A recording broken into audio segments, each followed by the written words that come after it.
안녕하세요, 맞상무입니다. 얼마 전에 인터넷을 뜨겁게 달군 사진이 한 장 있습니다. 바로 보여드릴게요. 돼지고기 목살 사진인데요. 끔찍하네요. 목살 중간에 퍼렇게 와사비 같이 뭉친 게 있어요. 이게 고름이다, 항생제가 뭉친 것이다 라는 얘기가 있는데, 오늘은 축산물과 항생제 관계에 대해서 알아보겠습니다. 소, 돼지, 닭을 키우면서 항생제를 안 쓰고는 키울 수가 없다는데요. 그럼 이 항생제가 뭐냐? 자, 사전적인 뜻으로는 다른 미생물에 해를 주는 화학물질이라고도 하고요. 기적의 치료제로도 알려져 있는데 1927년도에 페니실린이 우연히 발견이 된 다음에 40년도부터 치료제로 개발이 돼서 수많은 사람을 살렸습니다.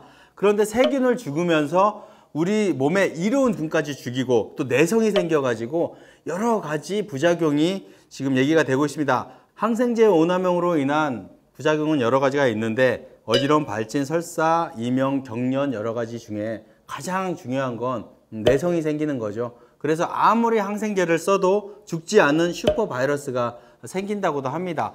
맞상무도 어릴 때 항생제를 상당히 많이 먹었어요. 여러분들 아시는 마이신 있죠? 마이신. 지금은 마이신을 우리가 약국에서 마음대로 사지 못하지만, 저 어릴 적만 해도, 아니 불과 10년, 20년 전까지만 해도 약국 가서 100원짜리 하나 들고 가면 마이신 하나 줬어요. 그래서 저희가 다치거나, 그리고 옛날에는 위생이 별로 좋지 않아서 뭐 부스럼이 생기거나 그러면 무조건 마이신.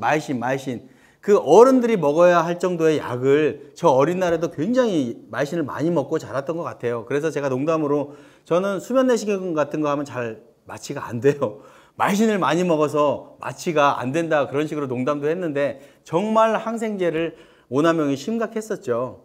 어쨌거나 항생제를 적게 쓰는 게 좋다 이렇게 알고 계시는데, 지금까지 축산물의 항생제 사용 실태에 대해서 알 수 있는 기사가 있습니다. 2016년도 MBC 뉴스 기사인데요. 자, 이 기사를 요약하자면, 우리가 알고 있는 무항생제 축산물이 알고 보니 무항생제가 아니었다. 항생제를 맞다가 출하 한 2주나 열흘 전에만 항생제를 딱 끊으면 무항생제 축산물이 된다 이렇게 돼 있는데, 이게 업자가 나빠서 그런 게 아니라 지금까지의 관련 법령이 그렇습니다. 여기 보시면 휴약기간이라고 돼 있는데 약을 쉬는 기간이죠. 보이실라나? 소, 돼지 5일, 닭은 가려져 있는데 닭은 8일 이렇게 돼 있어요.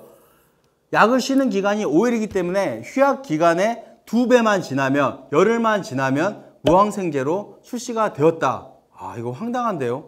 저도 몰랐는데, 이게 그러니까 술을 마시고 나서 10시간 지나면 몸에 알코올이 안 나오죠. 그러니까 이제 음주가 아닌 건데, 항생제는 그게 아니잖아요. 몸에 잔류가 있을 텐데, 그래서 이 기사가 나가서 그런지 몰라도 2016년도 8월 29일 기사에 이렇게 돼 있습니다. 자, 무항생제 축산물 인증 기준 강화를 하겠다 이렇게 돼 있어요. 지금까지는 휴약 기간에 2배만 지나면 무항생제 축산물이 됐었는데, 이거 정말 어이가 없네요. 그런데 앞으로는 강화를 하겠다. 그래서 아주 어릴 때 맞거나 아니면 아플 때 맞거나 그러지 않고서는 항생제를 쓰면 인증을 취소를 하겠다. 그리고 무항생제라고 찍지 않겠다 이렇게 했는데, 자, 한편 시행령을 10월 10일로 하려고 했어요. 빠르게 시행을 하려고 했는데, 자, 양계농가들하고 축산업자들의 강한 반발에 부딪혀서 1년을 유예해서 2018년 1월 1일로 시행을 늦추겠다 그렇게 돼 있는데요. 그러면 지금은 기준대로 돼 있는가에 대해서 제가 한번 알아봤습니다. 자, 품질관리원도 연락을 해보고 담당하시는 분은 출장을 가서 통화를 못하고 다른 분하고 통화를 했는데, 어쨌든 간에 법제처까지 뒤져가지고 관련 법령을 봤어요. 2018년 1월 1일부터 된다고 했는데 과연 되고 있는지. 그래서 또 기사가 하나 있습니다. 1월 1일부터 딱 된 게 아니라 1월 1일에 올해부터는 된다는 기사가 있어요. 그래서 아직 안 됐나 싶었는데, 자, 관련 법령 보면요.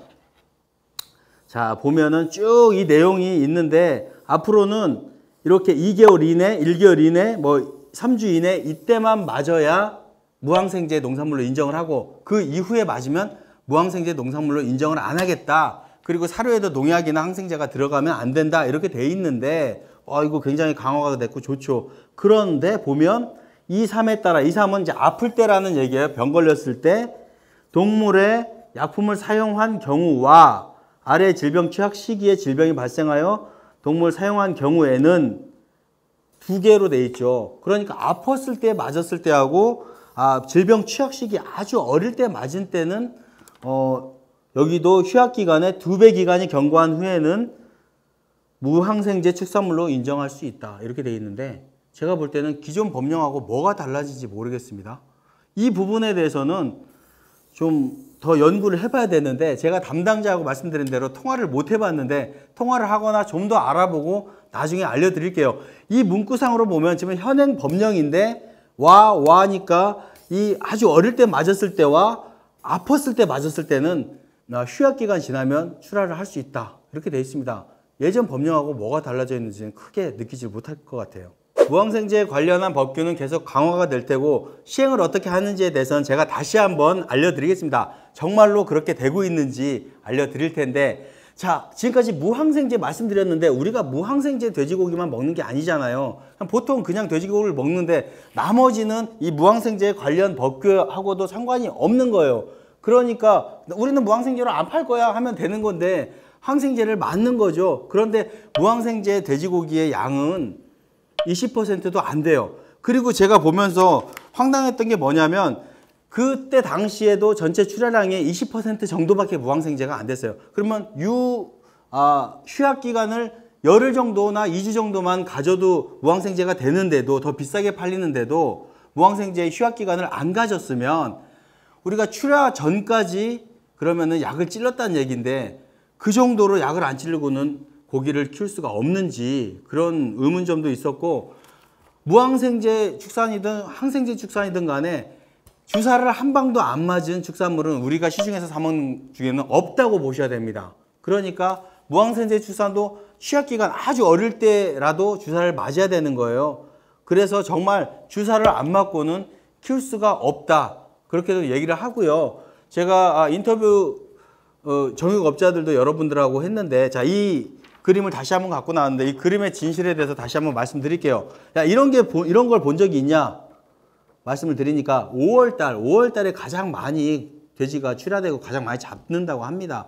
그럴 때는 그 집에서는 평균은 일주일에 한 10마리에서 10대마리를 잡는데 그 중에서 3, 4마리는 이걸 보셨답니다. 이걸 봤더니 전 깜짝 놀랐어요. 이게 뭡니까? 그랬더니 이거는 한마디로 고름인데 자, 이게 페니실린이 뭉친 건 아니고요. 고름인데 목에다가 주사를 놓습니다. 그 인터넷에 화제가 된 대로 맞습니다. 목에 주사를 놓고 그게 가장 효과가 빠른데 목을 잘 마사지를 해줘야 되는데 누가 다 돼지를 마사지를 해줍니까? 그냥 찌르고 마는 거죠. 그게 뭉쳐가지고 썩어 들어가면서 고름이에요. 이게 이제 고름이고 페니실린 덩어리는 아닌데 그러면 목에 맞았기 때문에 100% 이게 주사 때문이냐?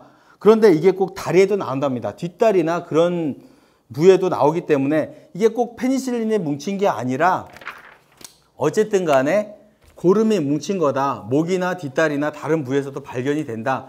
그런데 제가 생각했던 것보다도 더 많은 수가 10마리 중에 3마리에서 발견을 했다고 하니까 생각보다 굉장히 많아요. 저는 100마리에 1마리일 줄 알았는데 이 경험에 의해서 말씀을 하시는 거고요. 그렇다고 해서 이 돼지고기를 먹지 말아야 됐다 그런 것보다도 제가 인터뷰한 중에 솔직하게 저한테 말씀을 해 주신 거예요. 그 정도가 발견이 된 경우가 있는데 그럼 어떻게 하냐? 어떻게 해요? 그 부분만 드러내고 목살만 드러내고 그 고기는 쓰는 거죠. 돼지고기에 대해서 말씀드리다 보니까 아직 할 얘기가 남았는데 다 말씀 못 드리고 두 편으로 나눠야 될 것 같습니다. 다음 시간에는 모돈이라고 하죠. 새끼를 많이 난 돼지고기가 대패 삼겹살로 많이 쓰여진다는데 그 모돈에 대해서 알아보고요. 그리고 오늘 다 말씀 못 드린 무항생제 축산물에 대한 시행령이 어떻게 되고 있는지 지금 잘 되고 있는지 다시 한번 확인해서 말씀드리고 그리고 자 결론은 이 충격적인 사진은 도축업자들은 가끔 보는 사진이다. 아주 희귀한 사진은 아니다. 그리고 이건 항생제 덩어리는 아니고 고름이다. 이렇게 말씀을 드릴게요. 이게 항생제 덩어리는 아니다라는 말씀드리고 자 맛상무가 제가 수박 겉핥기식 리뷰라고 레포트라고 말씀드리는데 정말 TV 방송처럼 깊이 들어갈 수는 없어요. 팩트체크도 해야 되고 크로스체크도 해야 되고 그리고 제가 취재하는데 굉장히 어려움도 있고 한데 저는 그렇게 깊이는 못 가더라도 여러분들이 들은 얘기에 대해서 한 발 더 가고, 그리고 아 이런 얘기가 있었는데 이게 무슨 뜻이지 라고 하는 데 대해서 설명을 해 드리는 것만으로도 여러분들께서 도움이 좀 될 거라고 생각을 합니다. 자, 다음 시간에 이어서 돼지고기 얘기 계속 해볼게요. 지금까지 마사무였습니다. 감사합니다.